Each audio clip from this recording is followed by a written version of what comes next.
Colin, thank you very much. Ladies and gentlemen, good afternoon.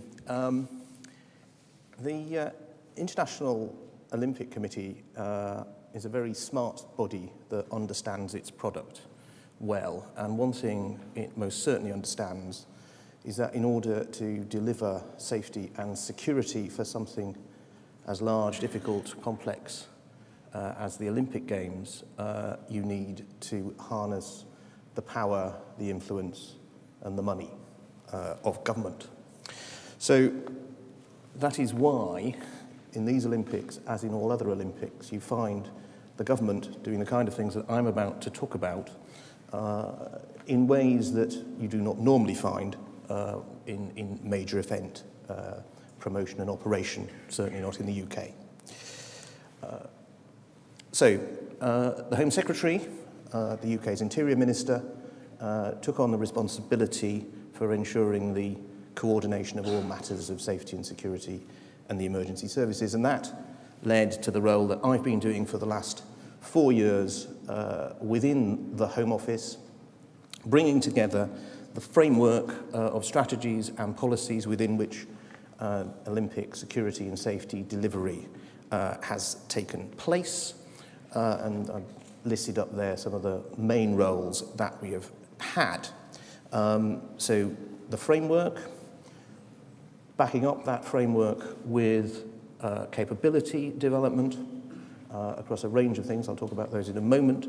The money, and overall we've spent about £1 billion on Olympic safety and security new investments and operational delivery, overseeing that budget, but also then ensuring that the partnership, and Chris will say a lot more about the operational partnership that we brought together to deliver these operations, how that has worked, ensuring that that posture and that partnership was fully tested and exercised, and finally we're running a programme of assurance and in the end an assessment of readiness which enabled the Home Secretary just a few weeks ago to give some assurances to the Prime Minister and to the International Olympic Committee that Britain was ready.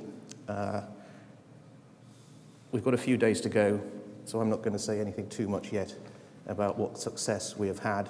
So far, so good. Now, in setting out the strategic framework, of course, we looked at what risks there were, what the intelligence was telling us, and as Colin has said, we were comprehensive in that approach, looking not just at terrorism, but also public disorder, other criminality, and I've written cyber up there. It's obviously an increasingly heard theme, the new weapon that can enable any of those malevolent acts. Terrorism was, however, and I think remains, the biggest threat to the Games, or the threat that has the most disruptive power, and we've based our Olympic safety and security strategy squarely on the United Kingdom's approach to counter-terrorism. Some of you will be aware of Contest, which is that strategy. It's all available on Home Office website, as indeed is our Olympic safety and security strategy for people who want to get into more depth about it. But in our strategy, mimicking Contest, a number of areas. First of all, of course, protecting people and places. Secondly, preparing should anything go wrong. Thirdly, trying to identify and therefore disrupt those who wish us ill. Fourthly, very significant and a very significant spender of money, of course, ensuring that we have the resources in place and the command and control. Chris will talk a lot more about that. He's at the centre of that to ensure those resources operate effectively. And finally, we have spent throughout the period of the last 4 or 5 years engaging with those people who are either affected by Olympic security plans and operations, or who themselves, of course, can impact on them. So that has been our strategic framework. We've supported that with a detailed concept of operations. It's a classified document. It explains the what and the how for Olympic safety and security operations across the vast coalition that is delivering this complex posture.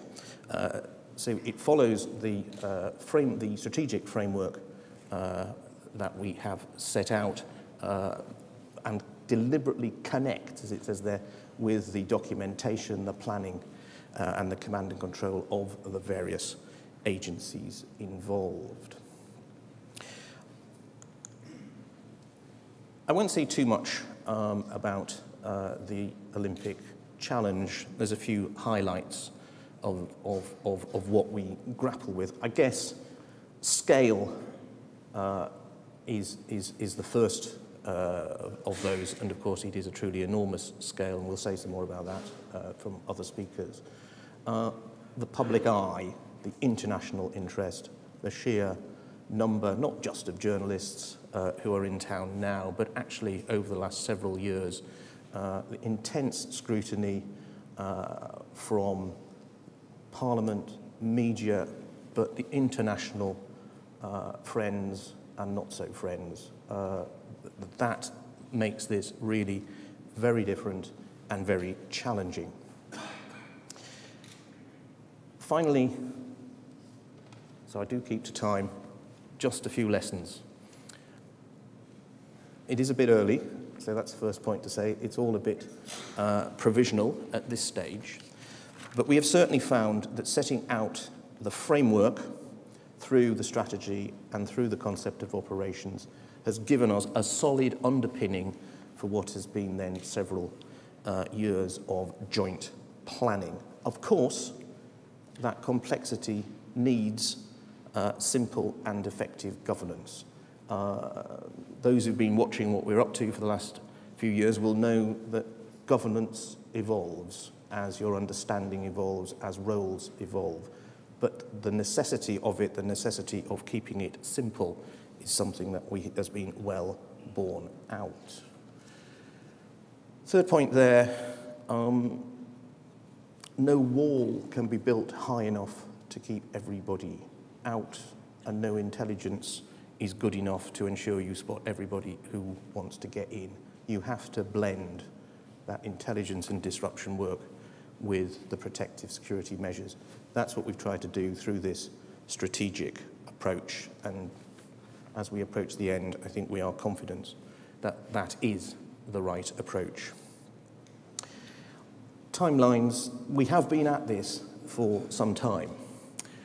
But what those of you involved in major events of this sort will either know or will come to realise is that the timetable for the planning of the event, the operational delivery of the ground and the sport, if you like, is not necessarily the same timetable as security planners want. So security planners and security suppliers need to be agile to what is an intense period in the run-up to the Games as it all comes together.